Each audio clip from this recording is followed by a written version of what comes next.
plan, Steve Keen, to basically give everybody some money to stay home and stop the spread of the disease. I believe this is already being done in places like China. Tell us more. This is one case where the capitalist system, which works brilliantly when you try to innovate on a stable base, will break down because there's simply no way that the market system will function through a period where you have to isolate everybody for something like a month. And it's particularly bad now because we have so many people on precarious contracts who they're lucky to have a buffer of 2 weeks of income. They can't afford not to be connected for 4 weeks. We have people paying mortgages when the level of mortgage debt, household debt, compared to what it was back at the time of the last pandemic, which was back in the Spanish flu in 1918, we have 4 times the level of household debt that they had at that stage. So if we went, say, let's go total free market, none of this government nonsense, what would happen is that huge proportions of the population who rent would fail to pay their rent. They would face eviction, which would make the infection worse because they'd be on the streets and passing the disease around. We'd have mortgagees who'd be evicted from their houses. The mortgagors would find that their debts were no longer worthwhile, so they'd need to write down their asset side. We could have a financial contagion that makes the coronavirus far worse. And in that situation, a policy that I have put forward about a decade ago to say we could cure the remnants of the 2008 financial crisis, what I call the modern debt jubilee, that I think is now, I never thought there'd be any chance of this being implemented. But I think now, because we have this potential 1 month break, which we'd need to stop the virus completely, that 1 month break would have to be covered by government giving money to everybody to say, here's enough cash to pay your rent, pay your mortgage, small businesses not to fold when they've got no customers, the restaurants being an obvious example, and state-created money injected into everybody's bank accounts, what Francis Coppola calls people's quantitative easing.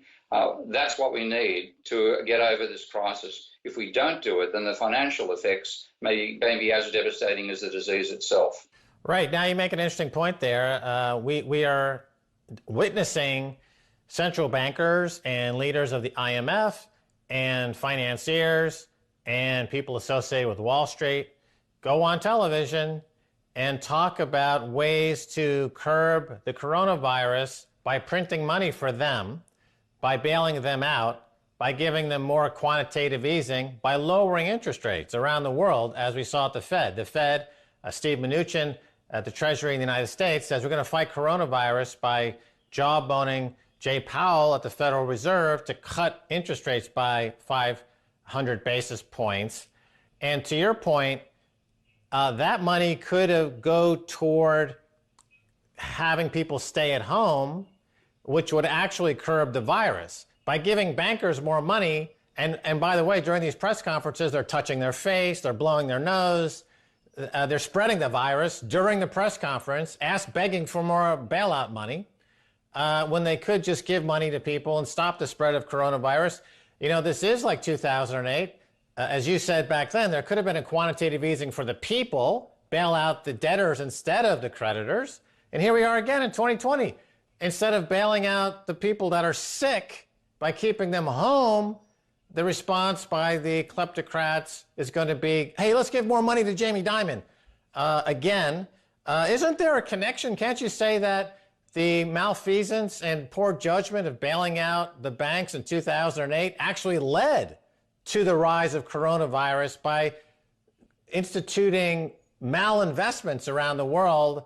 And now we have the result of that, Steve Keen. I wouldn't blame coronavirus on QE, and I wouldn't blame it on global warming, on climate change either. What I'd blame it on is the thing that causes climate change, and that's the human pressure we're putting on the environment, because that is like a parallel cause to what's giving us global warming. Now, we've seen recent studies saying that the mass of animals on the planet, of that mass, 90% of them are either humans or animals that humans breed to eat or use in other fashions. So we've made ourselves the perfect host for a pathogen by putting too much of a strain on the planet. There's no way that a virus is going to survive and prosper by infecting tigers because we're wiping them out. They're dying out. The host is dying out. So in this case, the classic place for a host to develop is humanity. Now, it isn't, and again, what I see in QE as it's being practiced is yet another ineffective policy by people who are in charge and don't understand the system they're running. And it worked to some extent because the money from QE, which is about $1 trillion a year, dribbled into the real economy and maybe about $100 billion a year through the salaries and bonuses the finance sector pays itself, the Lamborghinis they purchased, the cleaners they got to clean the Lamborghinis, et cetera, et cetera. So it was a trivial, but nonetheless trivial amount of a large amount that fed into the real economy and gave us some growth, but massively inflated asset prices. But that set us up for a problem now because the balance sheets of banks and the balance sheets of companies are based heavily on the value of the stock market, which, if this keeps on going, the coronavirus will plunge. And that will mean banks might go bankrupt because their balance sheet can't be pumped up by the Federal Reserve anymore. So we really have to say, look, throw out the ineffective policies, give money to the people directly, which is what they need to get through the 1 month or 2 month isolation they'll need to have. Because they allow companies to go bankrupt and still function because we can't enforce the normal rules of the market right now, and directly buy shares, the same way that the Japanese central bank has been doing for some time, buy those shares to support the market rather than giving the money to the finance sector in the hope they'll buy the shares, because at some point they won't. They'll pocket the money and run. And then we're going to have a bit like what happened in Japan. I think the Japanese central banks own 70% of the stock market. That's a better situation than having a stock market crash, a financial failure, the payment system breaking down, and basically we end up not in Max Keiser territory, we end up in Mad Max territory. Just to follow up on my comment about 2008, because it plays into what you were talking about, environmental pressures lead to coronavirus, going back to 2008 and the bailout of the creditors, that destroyed market signals. It destroyed the ability for the market to communicate through price signals where to effectively allocate funds. In that case, it would have been toward fighting environmental pressures, but that never happened. Hence, we had coronavirus. But let me ask you about the supply chain. Just-in-time globalization has left us helpless in the face of shortages of things like face masks. What should be the response there, Steve? This is the real problem of modern capitalism compared to the last time we had this crisis, which was the Spanish flu back in the end of the First World War. Back in those days, there are imports and there are exports, but you didn't have to buy large amounts of imports to produce what you were producing in most countries. The supply chain was very short. The manufacturing system was just after the invention, about a decade after the invention of the Model T Ford and the beginning of the production line. And back in those days, what you have is enormous stocks outside the factory, which would be slowly used for the manufacturing. So you had a huge buffer. Now we've gone with what Deming brought in, the remarkable idea for improving manufacturing quality, called the just-in-time system. But what it means is you're incredibly dependent upon precisely timed deliveries because you don't hold many stocks. And on top of that, American capitalism since the 1980s has been taking advantage of cheap labor, particularly in China, of course, and relocating production to third world countries. So even a thing like the Apple iPhone, the ultimate American product, is made in about 30 countries, most of which is China.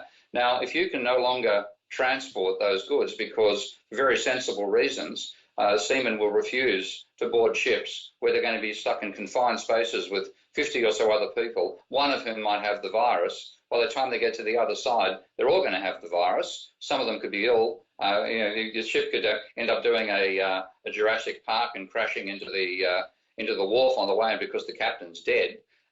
In that situation, the supply chain breaks down completely and manufacturing can cease. It isn't just that China will stop manufacturing because it's quarantining its own people. That will feed through to the American production system and mean goods can't be produced as well. So this is a classic indication of what Nassim Taleb calls the fragility of modern society. We've designed a society which relies upon everything working smoothly, and therefore it fails this test of anti-fragility. And we're going to see the impact of that. And I don't really think there's any way around that. We are going to see a breakdown in the supply chain. All right, Steve Keen, thanks so much for being on the Keiser Report. Thank you, Max. Great to talk. As I said, it's a terrible topic, but let's get the word out there. Well, that's going to do it for this episode of the Keiser Report with me, Max Keiser, and Stacey Herbert. I want to thank our guest, Steve Keen. Check out his Patreon at patreon.com for Prof. Steve Keen. Homeschool yourself. Get smart. Until next time, Max Keiser and Stacey Herbert saying bye, y'all, and check us out on Twitter. It's Keiser Report. Bye.